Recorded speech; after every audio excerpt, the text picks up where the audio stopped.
Bienvenue sur Chronique Cosmique, le podcast des connectés qui cherchent des réponses au-delà du réel. Chaque semaine, en solo ou avec mon invité, nous explorons la spiritualité via l'expérience directe, pour que l'invisible soit concret et à ta portée. Alors décroche ta ceinture et prépare-toi à voyager avec l'exploration de la semaine. Bonjour à tous et bienvenue dans ce nouvel épisode de Chronique Cosmique. Aujourd'hui, c'est un peu spécial, je reçois deux invités. Zoé Ababou, qui est écrivaine, voyageuse et exploratrice de la conscience et des plantes médecines, et Balthazar Benadon de la Gazette de l'Abîme, que j'ai déjà reçu l'année dernière pour parler de son éveil, et aussi d'ayahuasca et des plantes médecines. C'était un épisode que vous avez beaucoup aimé et c'était en juin de l'année dernière. Donc je vous invite à l'écouter après cet épisode si ça vous chante. Donc j'ai continué à suivre Balthazar, ses actualités. J'ai aussi invité Stéphane Schillinger de La Sagesse Interdite, c'était en novembre dernier, pour parler encore une fois des plantes médecines. Vous connaissez mon intérêt pour l'exploration de la conscience, pour la connaissance de soi et aussi pour les plantes médecines que j'ai moi-même expérimentées. Et il y a quelques mois, Balthazar, Stéphane et quelques autres acolytes ont créé Decriminalize Nature France. C'est une association qui va porter la voix des plantes médecines et des entéogènes, des médecines psychédéliques. Et c'est pour ça que j'ai voulu les inviter dans ce podcast. Donc aujourd'hui, on a Balthazar et Zoé. Ils vont nous parler de l'association. Ils vont nous parler aussi de pourquoi c'est important de se battre pour les plantes médecines, quels combats ils ont envie de mener, avec qui le font. On va aussi parler de pourquoi on se tourne vers les entéogènes, dans quel intérêt, pourquoi les plantes médecines, elles permettent aussi de plonger en profondeur à l'intérieur de nous. Alors ce qui est génial dans ce podcast, c'est qu'on va avoir 2 points de vue, très terre à terre au final et très plutôt poétiques aussi, pour Zoé. J'aime beaucoup, beaucoup, cette interaction qu'il y a eu entre eux 2. Vous verrez qu'il y a eu des petits couacs au niveau du son, quand Zoé parle, ouais, il y a un petit problème de micro. J'espère que vous ne nous en tiendrez pas rigueur. En tout cas, je vous souhaite une bonne écoute. Tout de suite, j'accueille Zoé et Balthazar. Salut Zoé, salut Balthazar. Salut Angélique. Bonjour Angélique. Alors vous faites partie de Decriminalize Nature. Vous avez lancé cette association il y a 2 mois, c'est ça? Ouais, à peu près. Alors qu'est-ce que c'est Decriminalize Nature? Alors Decriminalize Nature, à l'origine, c'est une association américaine qui existe depuis quelques années et qui a une certaine philosophie qui nous a semblé pertinent à nous qui nous sommes associés pour fonder une antenne française. Un certain nombre, une perspective qui nous a semblé pertinente dans le domaine, on va dire, psychédélique, entéogène français.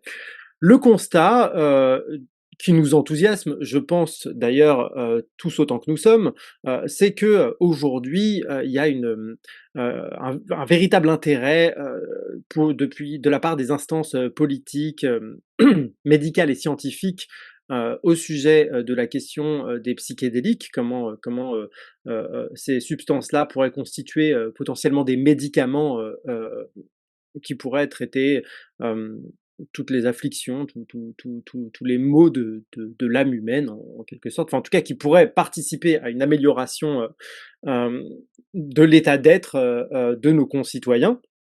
Et de ce point de vue-là, on s'en félicite et c'est quelque chose évidemment qu'on encourage.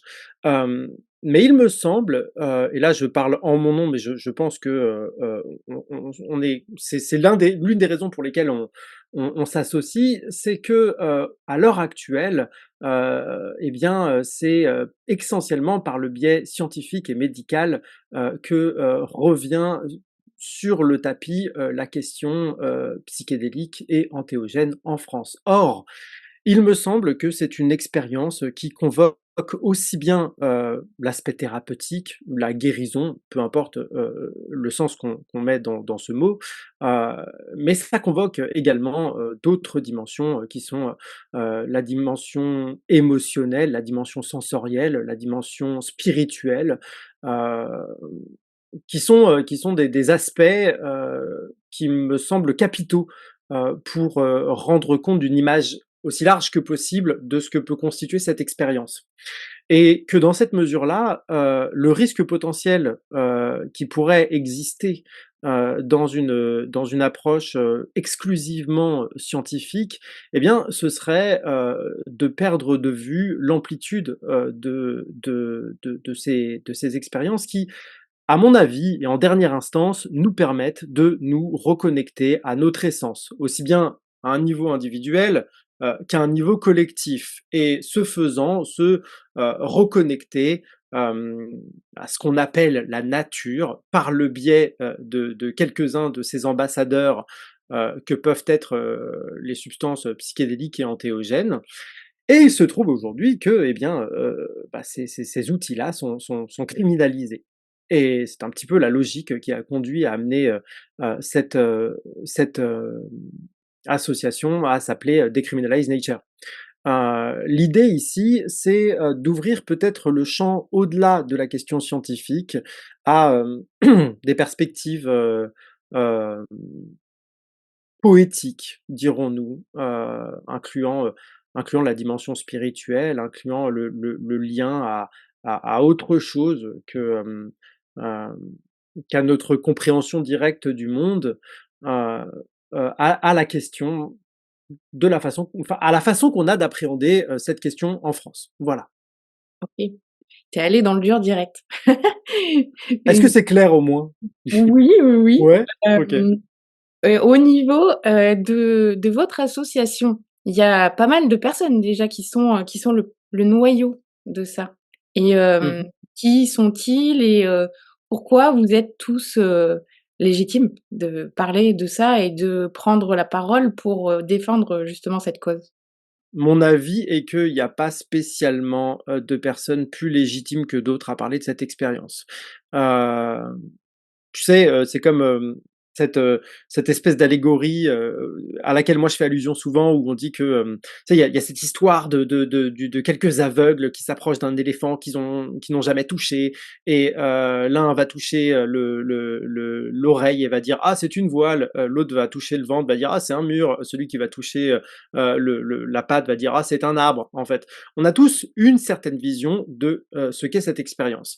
Et cette expérience, elle renvoie à qui nous sommes et notre façon, d'expérimenter le monde. Donc dans ce sens déjà, j'aurais tendance à croire que, il y a pas de personne plus légitime qu'une autre, pour en parler. C'est pas, hem, à mon avis, des expériences qui encouragent la hiérarchie, mais plutôt la reconnaissance, de qui nous sommes et de l'interaction que nous menons, les uns avec les autres. Maintenant, dans le contexte de Decriminalize Nature, les personnes qui se sont, associées, bah, c'est des personnes qui globalement se rejoignent en fait, sur cette idée que, on peut, penser cette question-là non seulement, d'un point de vue scientifique, mais également d'un point de vue spirituel, d'un point de vue politique, d'un point de vue psychologique, d'un point de vue philosophique, d'un point de vue chamanique, dans certains cas même, d'un point de vue religieux si tu veux, et que nous avons, besoin de toutes, enfin voilà, de toutes les ressources qu'on on peut trouver en chacune des personnes qui ont eu cette expérience pour lui donner corps et l'amener un peu, au cœur de la cité en quelque sorte.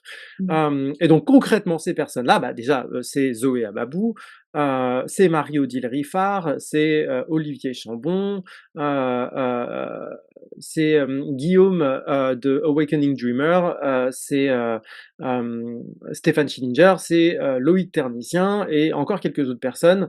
Voilà et on a été, extrêmement, enjaillés, dirons-nous, de s'apercevoir que, voilà, on a eu, très, très vite, plusieurs centaines, je crois, plusieurs centaines, entre 150 et 250, je suis pas sûr exactement de contributeurs qui sont prêts à nous suivre dans cette affaire-là. Je pense que, ça doit répondre, peut-être à, des aspirations, qui vont peut-être, au-delà du statu quo actuel en la matière. Mmh.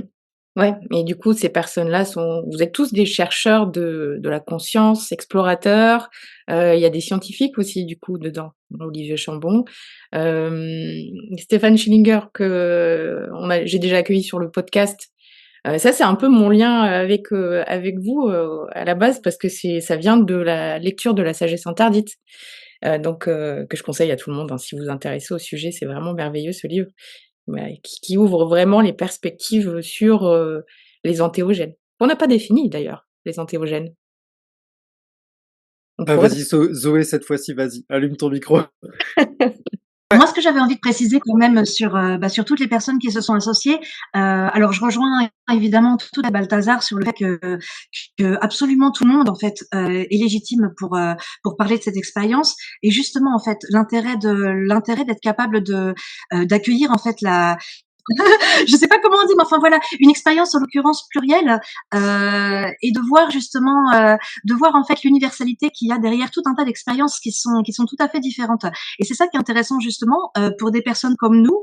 Et à vrai dire, je dirais que c'est ça qui nous relie aussi pas mal, c'est que tous autant qu'on est dans l'association, tous les membres fondateurs, on lutte en fait déjà chacun dans notre coin et chacun à notre façon. Il y en a en écrivant des livres, il y en a d'une façon scientifique, des gens comme Balthazar, on va dire, qui ont une chaîne et qui font de la vulgarisation. Moi, je me situe plus dans le partage vraiment des traditions parce que je voyage au Pérou, donc j'essaye de faire le lien, on va dire, entre les cultures traditionnelles qui s'occupent des antéogènes et enfin qui pas qui s'en occupent, hein, mais qui s'en occupent, on va dire, qui les préservent et qui en prennent soin et qui justement autorisent l'accès des occidentaux à cette vieille tradition qu'on avait un peu perdue. Donc on retrouve encore l'idée de se reconnecter à nos racines. Donc moi, c'est ce que j'aime bien justement dans notre association, c'est qu'on est quand même tous bien différents, que ce soit par nos expériences ou par la façon dont on va témoigner et partager ces expériences, mais que justement en fait ça crée une espèce de mosaïque assez complète en fait de ce que peut être l'expérience psychédélique. Et justement, je trouve que ça peut réunir en fait tout un tas de gens. On n'est pas uniquement des scientifiques, on n'est pas uniquement des gens qui sont dans le chamanisme pur et dur.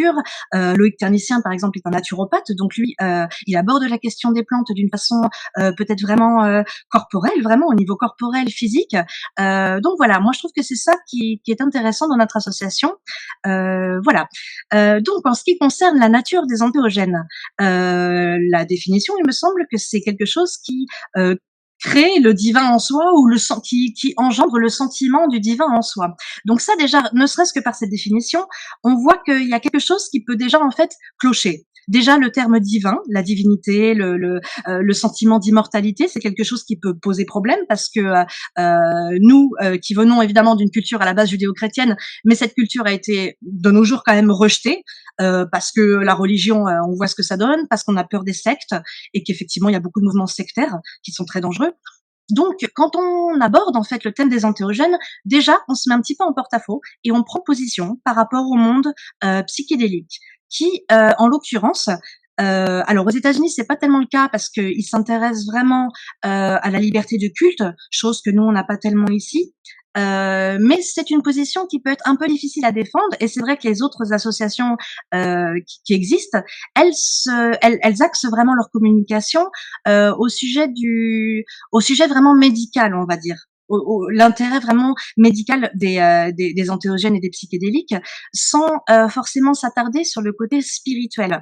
Donc en fait, nous, c'est ça aussi notre particularité, c'est qu'on assume en fait totalement le fait que ce soit ça qu'on défende et ça principalement qui nous intéresse dans les substances antéogènes, c'est-à-dire ne pas avoir peur des mots et reconnaître qu'en fait c'est vraiment l'expérience d'une reconnexion totale avec. Alors après voilà le divin bon c'est pas forcément Dieu, hein, enfin tout dépend de ce qu'on met derrière ce mot. Nous à vrai dire on aurait plutôt tendance à qualifier cette chose de conscience et Dieu sait que les personnes qui connaissent ces substances savent très bien ce que ça veut dire en l'occurrence la conscience universelle et que oui c'est ça en fait le sentiment du divin en fait c'est ça hein.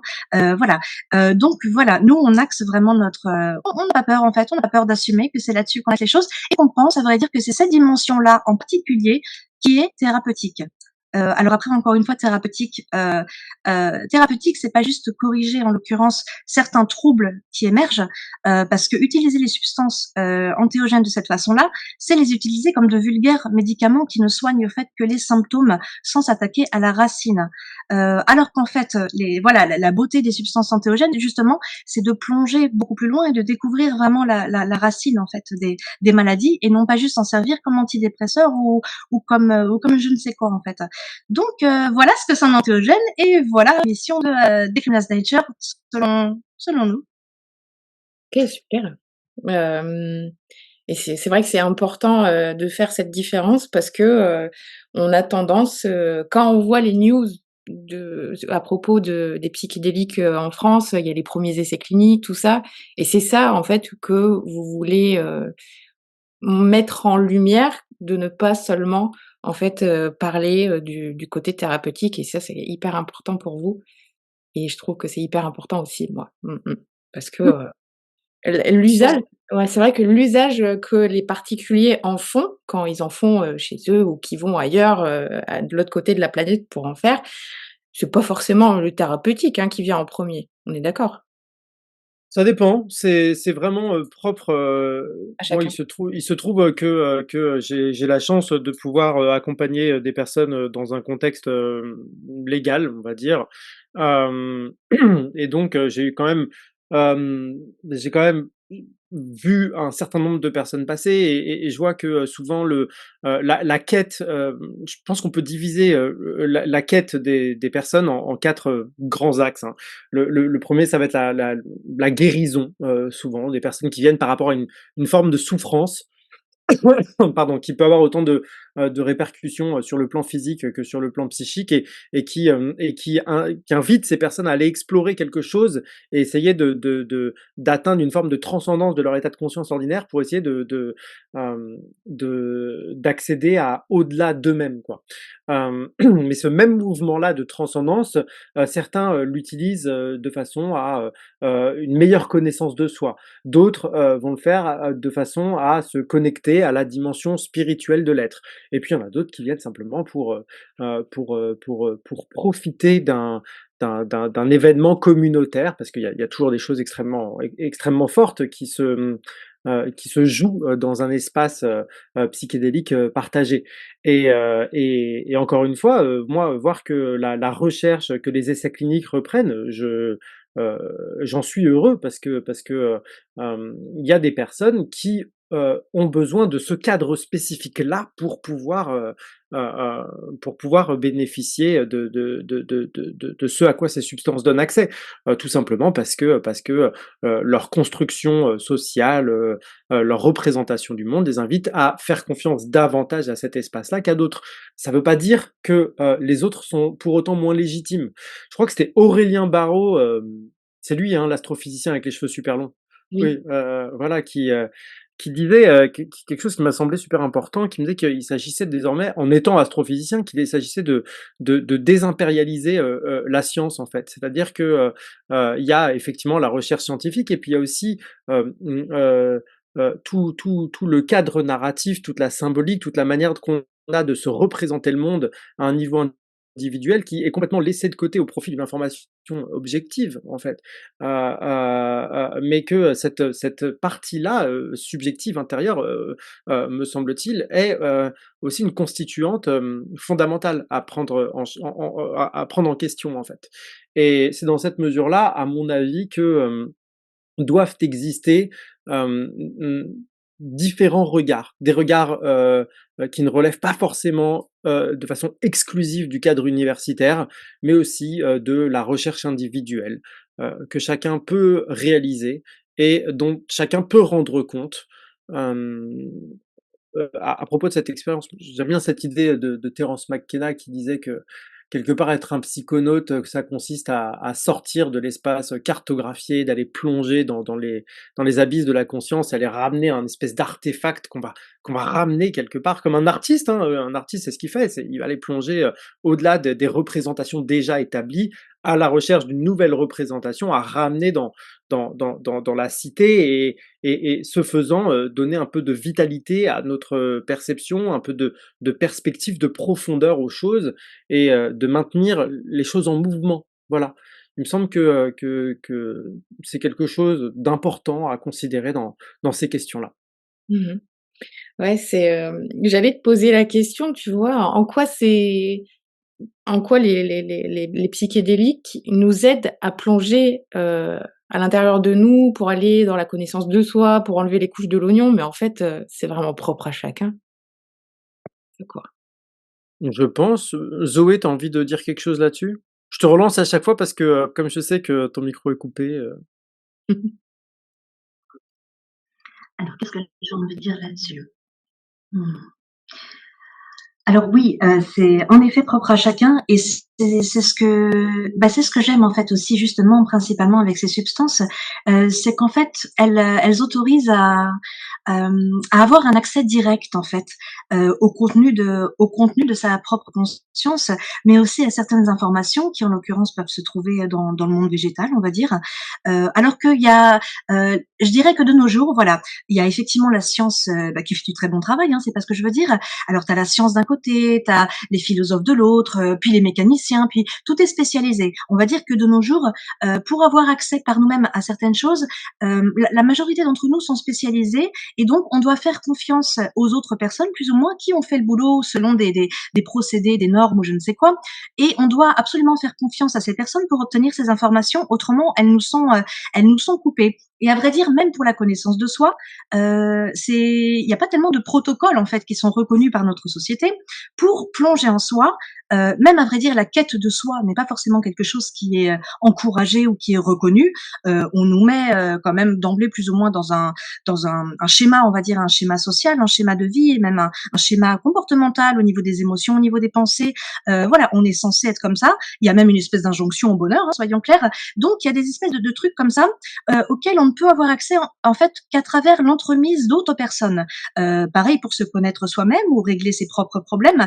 Quand on a un problème dans le monde actuel, on a un problème psychologique ou une maladie, d'accord. Et ben on est obligé en fait de s'adresser à d'autres personnes, des spécialistes en l'occurrence, pour comprendre sa maladie, se soigner. Donc on est obligé de leur faire confiance aussi au niveau des médicaments qu'on va ingurgiter, alors que voilà.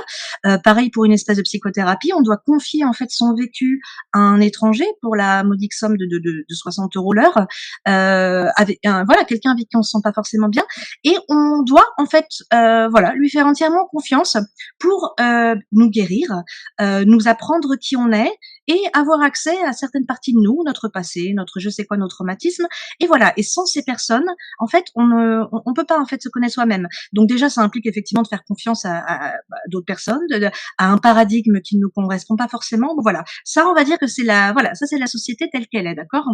En l'occurrence, avec l'expérience des entéogènes, on passe complètement à une autre dimension du rapport avec soi-même en fait. Alors que ce soit au niveau de la guérison, comme il disait Balthazar, au niveau de la guérison, au niveau de la connaissance de soi, au niveau vraiment mais même soigner vraiment des maladies, et ben en fait, voilà, ces substances-là, en fait, elles nous permettent, alors elles recréent du lien, encore une fois, comme disait Balthazar, elles recréent du lien déjà entre les personnes qui le consomment ensemble. Donc ça, c'est quelque chose de beau, de sortir en fait la thérapie de quelque chose qui est forcément, voilà, de médecin à patient, mais de voir qu'en fait les êtres humains, quand ils sont dans un petit groupe, et ben en fait ils vont avoir des intuitions les uns pour les autres, ils vont pouvoir s'entraider même sans être docteur en fait. Le simple rapport humain, justement dans ce genre de circonstances où les barrières tombent et on est complètement soi-même parce qu'on s'en fout en fait, on recrée du lien déjà entre les personnes, on s'aperçoit qu'on peut déjà s'entraider en fait sans être des spécialistes de quoi que ce soit, on peut s'entraider mutuellement. Donc ça c'est une chose. Après, quand on est vraiment au cœur de l'expérience profonde, on découvre en fait qu'on peut aussi, en fait, on découvre le pouvoir autocuratif de la conscience sur elle-même. On découvre qu'en fait, on a un accès à des contenus de nous-mêmes qui, alors qu'ils soient des contenus inconscients, traumatiques, ancestraux, spirituels ou que sais-je, peu importe comment on les appelle à vrai dire, on se rend compte qu'en fait, on peut avoir un accès direct à ces choses-là et que, les états de conscience modifiés permettent d'appréhender en fait, d'appréhender ce qu'on juge comme des problèmes d'une façon complètement nouvelle. Parce que justement, en fait, là, pour le coup, c'est comme le disait Einstein, on peut pas régler un problème dans le même niveau de conscience que là où il a été créé, en fait. Pour vraiment trouver la solution à quelque chose, il faut absolument s'extraire du paradigme où le problème a été créé. C'est changer de regard, mais vraiment, quoi. Et ça, c'est ce que permettent justement les entéogènes. Donc moi, c'est ce que, voilà, évidemment, ça va vers beaucoup plus de liberté individuelle, parce qu'on n'est plus du tout dépendant d'un système pour sa santé, pour son bien-être, pour son bonheur et pour la connaissance de soi. Et à vrai dire, on découvre aussi qu'en fait, la connaissance de soi, c'est ça qui est vraiment thérapeutique. Et que justement retirer en fait ce rapport direct avec soi-même aux personnes,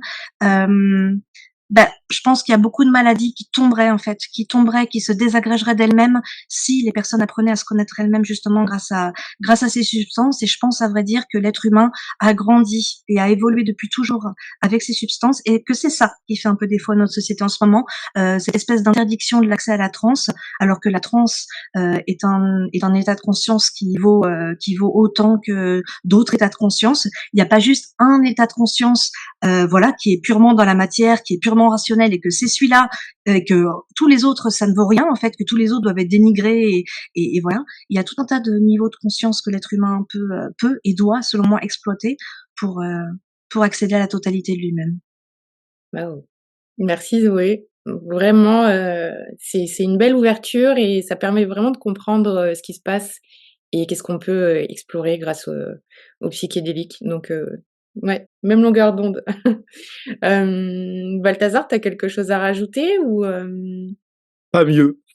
Ouais, Non, franchement. pas mieux, non, je pourrais peut-être simplement apporter mon propre regard par rapport à ce que Zoé évoque et sur lequel j'entre, enfin, qui fait une partie des raisons pour lesquelles on a décidé de travailler ensemble, hein. C'est euh, ce qui m'apparaît de façon vraiment directe, hein, je suis pas dans le test randomisé en double aveugle, ce qui m'apparaît d'expérience subjective des choses, c'est que ces substances-là, ces expériences-là de transe, qu'est-ce qu'elles ont pour quelle est leur action? Bah, c'est tout simplement, tu parlais des couilles d'un oignon. Moi, j'ai l'impression que euh, voilà, momentanément, les, euh, les codes sociaux, les injonctions, les pressions, le système de croyance, l'historique d'un individu, en fait, momentanément se liquéfie, se dissout et permet à cette personne de comprendre un petit peu comment est-ce qu'elle s'inscrit dans ce système de croyance, comment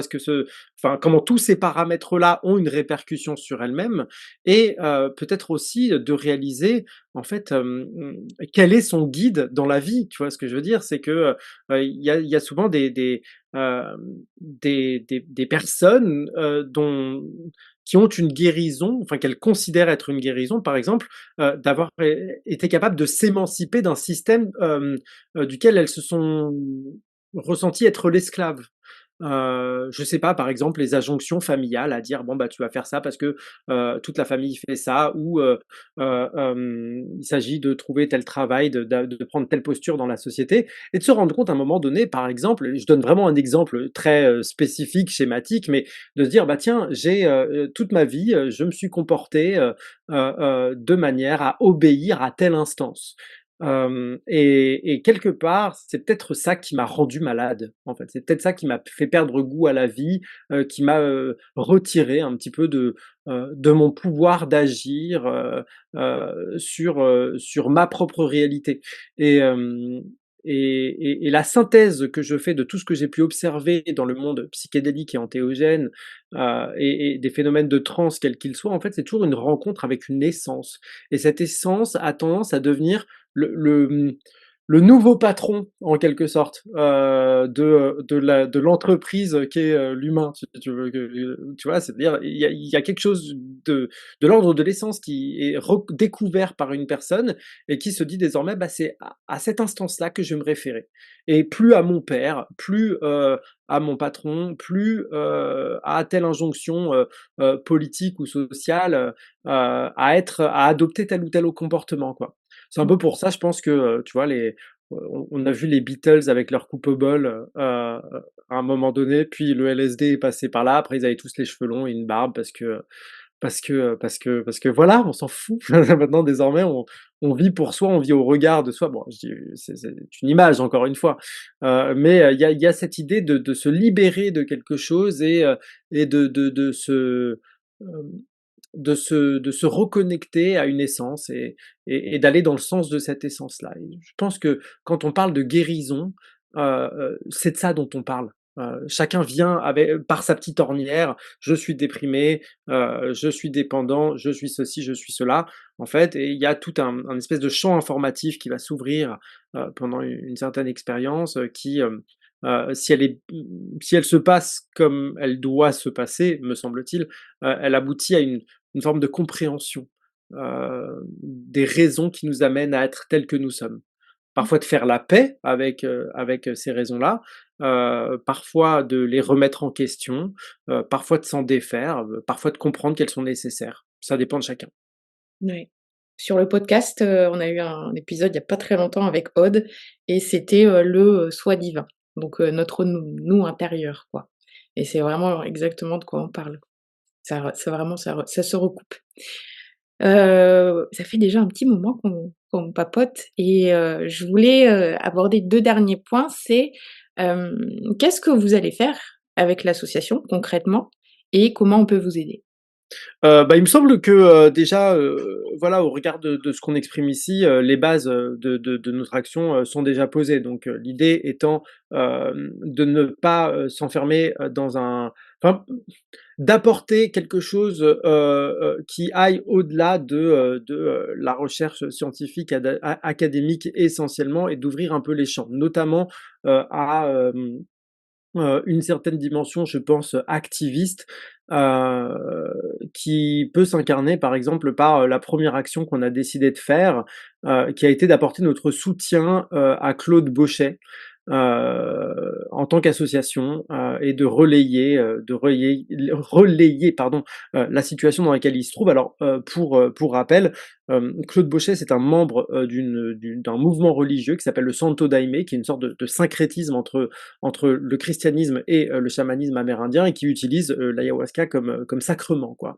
Et il se trouve que ce monsieur qui a quand même 75 ans, enfin, voilà, ancien patron d'entreprise et cetera, personne tout à fait, respectable, à tout point de vue, s'est vu perquisitionner il y a, 3 ans, je crois, par la police française, sur la base, je crois, d'une dénonciation, ce qui a mené à la saisie d'ayahuasca, dans son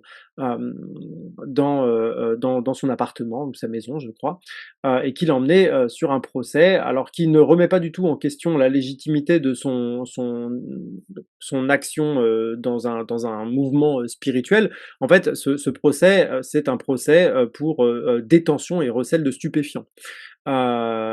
Et c'est par exemple cette personne-là, en fait, se trouve, accusée, de disposer d'une substance qualifiée comme un stupéfiant, et je le rappelle, depuis février 2023, est considérée comme stupéfiant une substance à la fois toxique et addictive, ce que l'ayahuasca, preuve scientifique à l'appui, hein, n'est pas.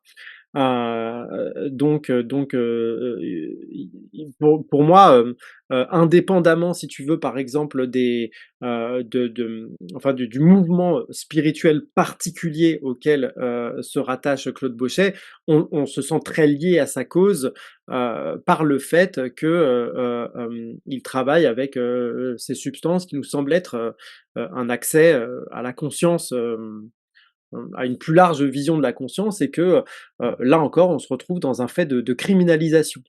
Donc la première chose qu'on va faire, c'est, apporter notre soutien, à Claude et puis, je c'est un mouvement qui peut s'avérer protéiforme, c'est-à-dire faire venir, c'est-à-dire, par exemple, entrer en communication, entrer en relation et donner à voir, de façon, plus effective, quelles sont les clés de lecture, des peuples du bassin amérindien.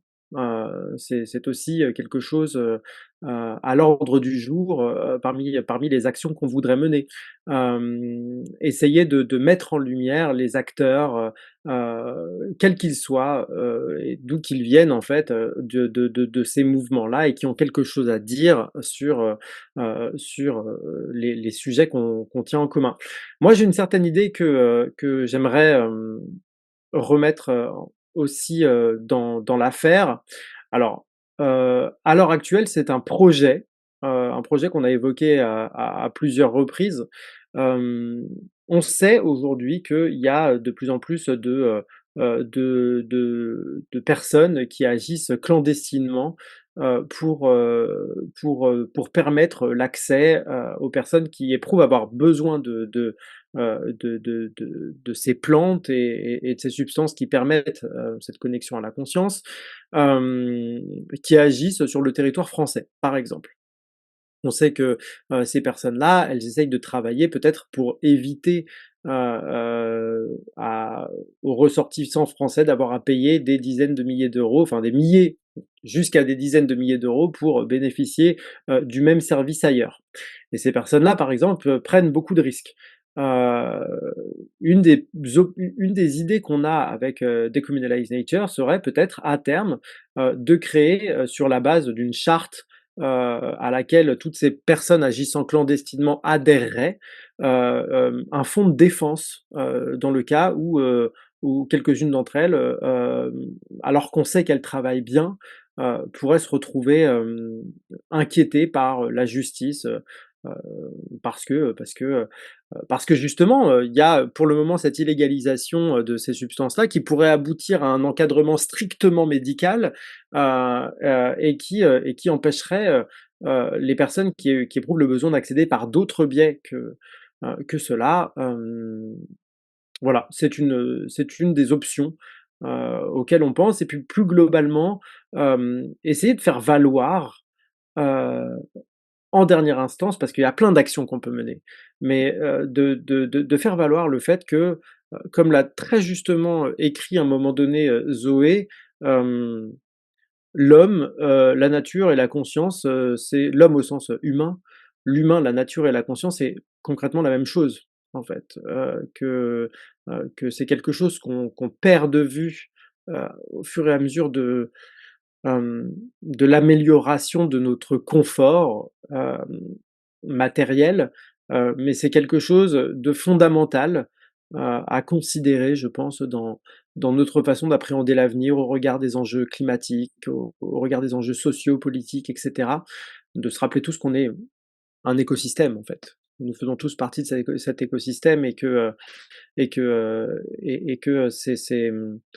hem, peut-être un travail pour essayer d'émerger de cette dissociation que on crée de plus en plus, à un niveau social entre les uns les autres, entre, les humains et leur habitat et essayer de faire progresser dans ce sens-là. J'aimerais rebondir sur ce que disait Balthazar et à vrai dire, je pense que c'est le pilier central de la philosophie peut-être de Decryptase Nature. Ce qu'on rencontre à l'heure actuelle, c'est un problème de lien en fait, un problème de lien. Alors que ce soit entre les êtres humains, que ce soit les êtres humains par rapport à la nature, il y a comme le disait Balthazar, il y a une espèce en fait de dissociation qui fait que on se considère comme différents de la nature en fait. Il y a la nature d'un côté, les hommes de l'autre en fait. Euh, et quand on parle quand on parle de reconnexion, euh, C'est ça qui est intéressant justement avec les antéogènes, c'est de s'apercevoir en fait que on parle depuis tout à l'heure, on parle beaucoup de travailler sur soi, de travailler au niveau psychologique, des choses comme ça. Mais ce qu'on oublie de dire en fait quand même pas mal, c'est que les antéogènes en fait nous reconnectent en fait avec l'intelligence vraiment qui se trouve dans la nature. Et il y a beaucoup de personnes qui ne sont pas spécialement portées sur l'esprit des plantes ou quoi que ce soit, mais qui découvrent en fait, qui voilà, en prenant des champignons, en prenant de l'ayahuasca ou des choses comme ça, qui découvrent qu'en fait il y a une intelligence qui est à l'œuvre derrière. Donc quand on parle de liens, c'est à tous les niveaux que ça se joue en fait. C'est vraiment les liens qu'on redécouvre par rapport à soi-même, qu'on redécouvre par rapport, enfin entre êtres humains, mais aussi principalement peut-être par rapport à la nature. Et donc comme le disait Balthazar, l'intérêt de soutenir en fait et de se reconnecter aussi aux peuples racines, hein, comme on les appelle, donc les Amérindiens ou voilà les traditions qui n'ont jamais perdu le lien avec la nature. Et justement en fait pour ne pas parce que voilà, alors certes on aimerait défendre les personnes qui donnent accès aux antéogènes d'une façon clandestine pour le moment. Voilà, on aimerait défendre en fait ces choses-là, mais il y a aussi voilà, il faut quand même le rappeler, des personnes qui les donnent mais d'une façon dangereuse. C'est l'intérêt aussi justement d'ouvrir le débat là-dessus et de dépénaliser en l'occurrence, parce qu'on sait très bien que les choses interdites, les gens le font quand même, mais sans vouloir l'enfermer dans un cadre qui serait strictement médical et donc uniquement accessible aux personnes qui ont l'argent, parce qu'à chaque fois, voilà, si ces substances sont récupérées par les labos pharmaceutiques, on sait très bien que voilà, ces gens-là, ils font de l'argent quand même aussi pas mal, hein, et donc fatalement, ça va être récupéré en fait. Et de nouveau, en fait, ces choses-là, même si elles sont devenues légales, elles seront uniquement accessibles aux personnes qui ont de l'argent. Alors que voilà, la nature, en fait, elle est là pour tout le monde, et que ce serait bien justement que les personnes puissent en bénéficier dans différents cadres, selon ce qui leur correspond.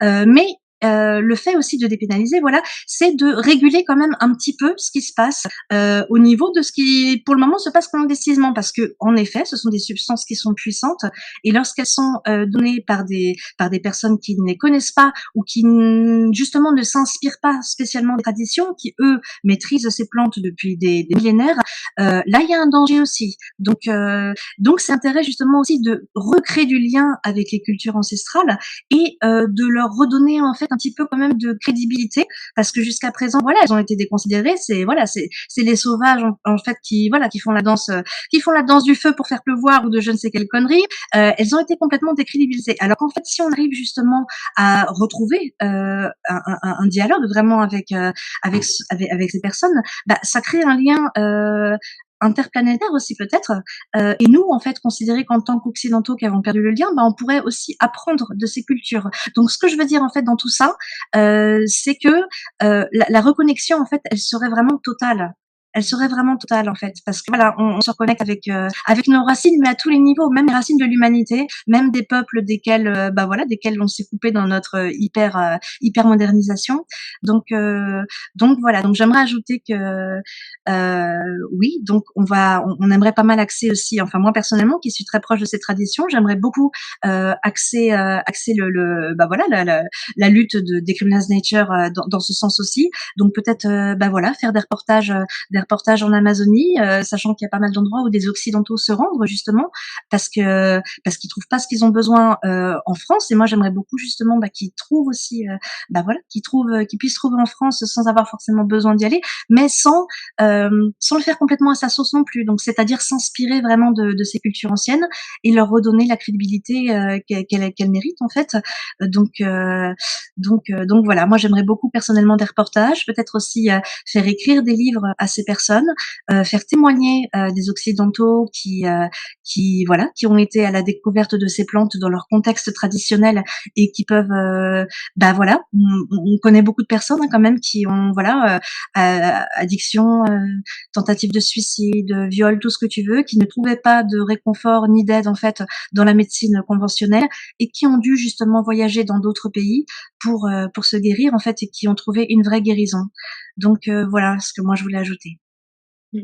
Ouais, ouais, je trouve que, Zoé, boucle très bien sur un élément, dont j'ai peut-être pas parlé, dans mon propre propos, qui est, justement le fait que, le fait de décriminaliser, ne veut pas dire, faire n'importe quoi et ouvrir toutes les vannes à toutes les pratiques. Bien évidemment, et c'est quelque chose qu'il faut strictement, presque systématiquement rappeler, il y a des cadres qui sont mal tenus, il y a des personnes mal intentionnées, mal informées, hem, qui peuvent effectivement, créer, des environnements, qui ne soient pas sécures et qui fassent plus de mal que voilà, là vous avez entendu qu'il y a mon chien qui a aboyé. Oui, donc je disais, là où, j'avais envie de boucler sur Zoé qui relevait quelque chose que j'avais pas dit jusqu'ici, c'est effectivement, le fait de dire que, notre intention, de travailler dans le sens d'une décriminalisation, ne signifie pas ouvrir les vannes à toutes les pratiques sous toute forme que ce soit. Bien entendu, on veut permettre à chacun, d'accéder à cette dimension de la conscience et d'intégrer, à un niveau collectif ce que ces explorations-là ont à nous enseigner en tant que civilisation. Ça veut pas pour autant dire absolument faire n'importe quoi et c'est vrai, et je pense qu'il faut le rappeler de façon systématique qu'il y a des personnes, qui travaillent sans connaissance, qu'il y a des personnes qui travaillent avec, dans des situations qui sont mal encadrées et il y a des personnes qui sont tout simplement mal intentionnées et qui ont davantage, d'intérêt à se servir soi qu'à servir, le pouvoir de ces substances, ou, les personnes qu'elles entendent encadrer. Et dans ce sens-là, je pense, tout comme Zoé, qu'on a énormément à apprendre, non seulement de la philosophie, des peuples, qui ont un usage traditionnel, mais également, de la manière pratique, hem, que ces personnes ont de travailler. Non pas pour, émuler quoi que ce soit, mais pour peut-être s'inspirer de la façon dont les choses sont faites ailleurs et de les adapter à notre propre cadre référentiel, quoi. Voilà ce que je voulais dire. D'accord. Donc on a vraiment énormément, d'intérêt à vous suivre si on est intéressé par tout ça, parce que c'est un combat qui est noble et qui a vraiment vous avez beaucoup de projets qui sont hyper importants, en fait, hein, quand on regarde et donc comment on peut vous aider? Parce que tout ça, voilà, aller voyager là-bas, faire écrire, des livres à ces personnes, j'imagine que, ça demande des fonds. J'imagine que vous avez déjà investi vous aussi, de votre côté, personnellement aussi en temps et compagnie. Donc, comment on peut concrètement aussi vous aider? Bah, la première chose, c'est que, on a, désormais notre propre site web, donc c'est decriminalizenature-france.org sur lequel, il est possible d'adhérer et de faire un don. Et puis ce qu'il faut aussi garder en tête, c'est ne serait-ce que par la nature de notre projet, heu, je on tient justement à un développement assez organique plutôt que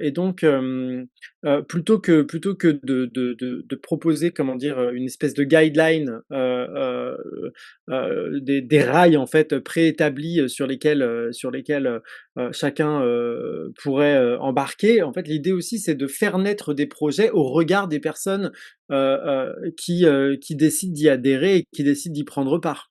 Donc toutes les propositions qu'on a fait, je pense, Zoé et moi, relèvent de nos sensibilités, à nous et de nos aspirations personnelles, mais on partage aussi un niveau collectif, dans Decriminalize Nature, France, tous ensemble. Mais je pense que ceux qui émergeront le plus clairement, seront ceux qui, susciteront le plus d'appels dans, la communauté, qui est celle qui est en train de se développer actuellement. Donc, en y adhérant, en faisant un don, eh bien, en fait, on rentre un peu dans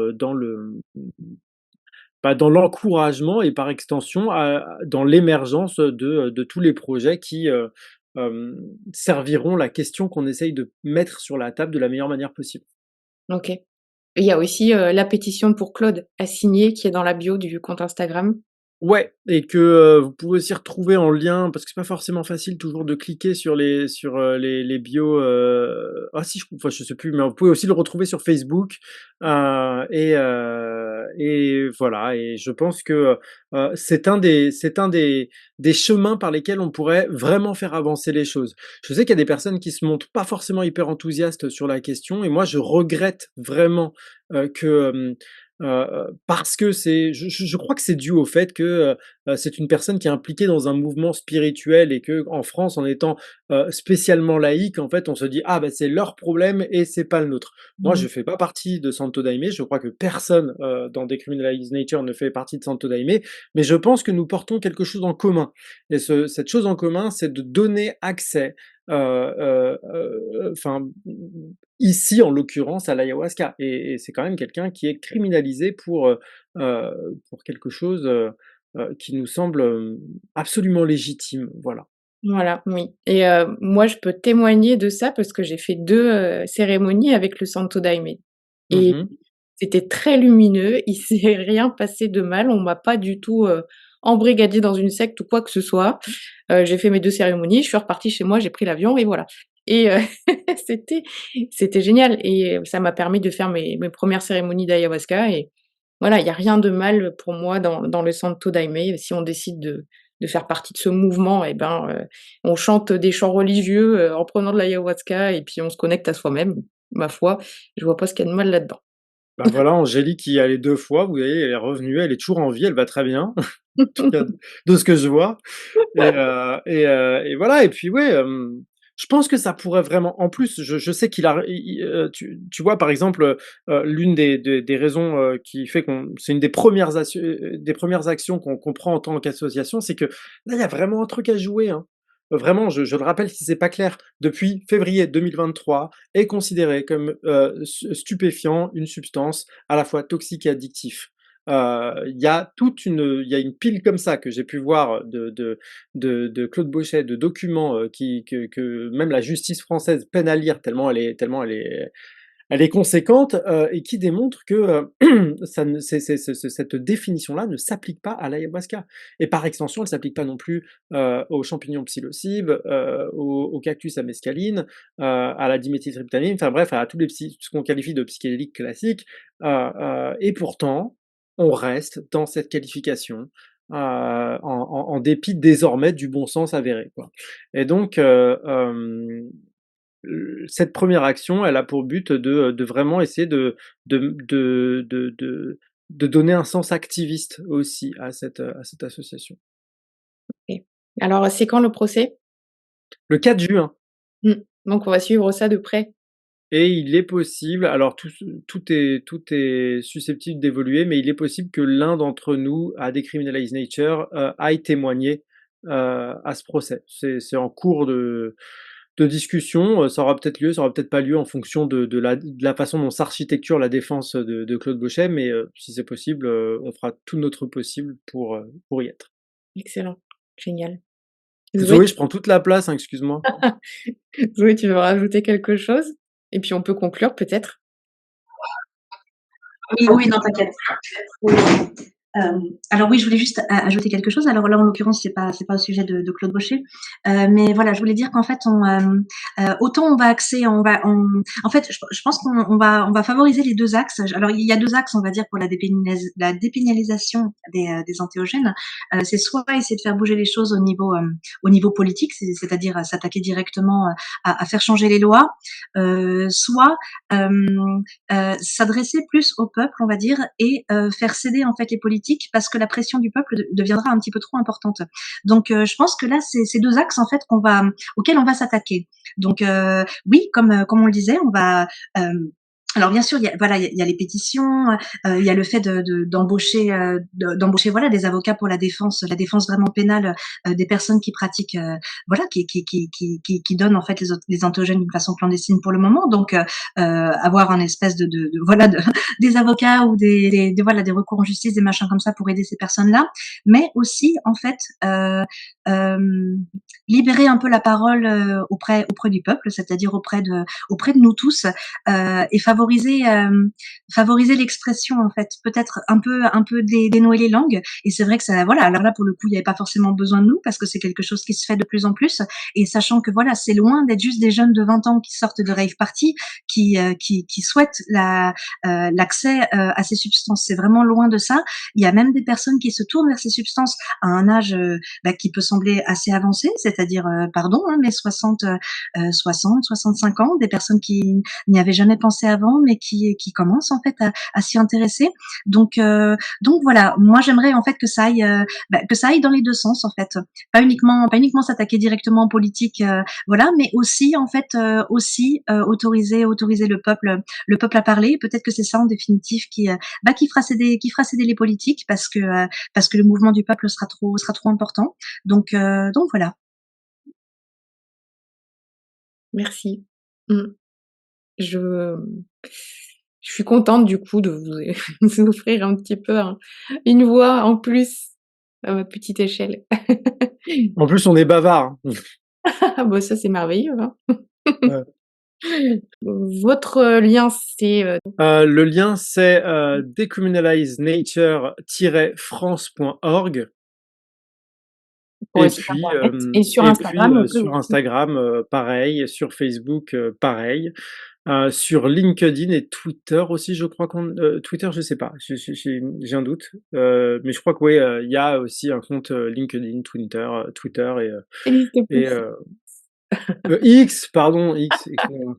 J'ai 40 ans depuis pas longtemps, je suis un peu à la ramasse. Voilà. OK, bah, merci beaucoup, merci à vous 2, c'était génial. Bah, merci à toi, merci de ton accueil et de l'intérêt que tu donnes, à cette association. J'espère que ça fera bouger les lignes, que ça participera à notre niveau à faire bouger les lignes.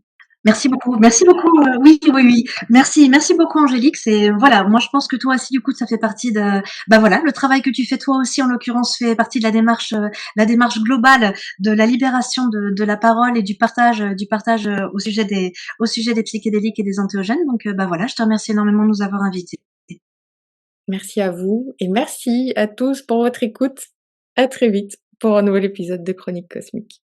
Avant de partir, n'oublie pas de t'abonner au podcast. Si tu as quelques minutes, je serais vraiment reconnaissante si tu me laissais 5 étoiles et un commentaire à propos de l'épisode. C'est toujours un plaisir pour moi de voir que le podcast est utile. Pour me suivre chaque jour, retrouve-moi sur mon compte Instagram, Chronique Cosmique. Je te dis à très vite.